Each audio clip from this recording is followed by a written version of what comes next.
તો આ બાજુ વાત કરીશું ગ્રામ વિકાસ અને ગ્રામ ઉત્થાન કેન્દ્રમાં રાખીને અમલમાં મુકાયેલી મુખ્યમંત્રી ગ્રામોત્થાન યોજના અંતર્ગત ગુજરાત રાજ્યના માનનીય મુખ્યમંત્રી ભૂપેન્દ્ર પટેલ દ્વારા રાજ્યભરમાં 2666 ગ્રામ સચિવાલયોના ઉદ્ઘાટન તથા ખાતમુહૂર્ત કરવામાં આવ્યા।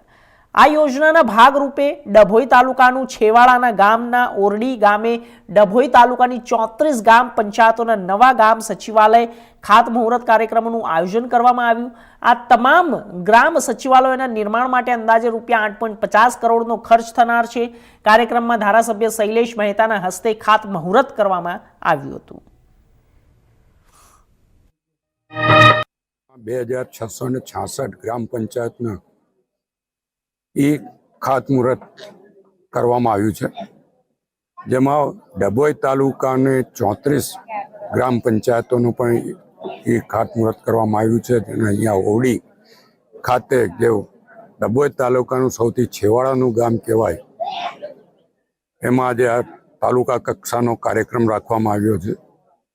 અને 34 ગ્રામ પંચાયતો, એક ગ્રામ પંચાયતમાં 25 લાખ રૂપિયા મૂકવામાં આવ્યા છે બજેટ તરીકે, એટલે 8.5 કરોડ રૂપિયાના ખાતમુહૂર્ત આજે ડભોઈ તાલુકામાં થવા જઈ રહ્યા છે। હું મુખ્યમંત્રીશ્રીનો પણ આભાર માનું છું, અને ડભોઈ તાલુકામાં ઓરડી જેવું છેવાડાનું ગામ જેમાં પહેલીવાર તાલુકા કક્ષાનો આવો કાર્યક્રમ કર્યો છે, એ બદલ વહીવટી તંત્રનો, જિલ્લા વિકાસ અધિકારી, પ્રાંત અધિકારી, મામલતદાર, તાલુકા વિકાસ અધિકારી, એ લોકોનો પણ દિલથી આભાર માનું છું કે આવા છેવાડાના ગામ પસંદ કરીને આ ગામોને મહત્ત્વ આપ્યું, ને આ વિકાસમાં બધા જ ગામો અને જે છેવાડાના ગામ સુધી સવલતો પહોંચવી જોઈએ એવો જે સરકારનો એમ છે એ અહીં આગળ પહોંચાડવાનો પ્રયત્ન કર્યો છે।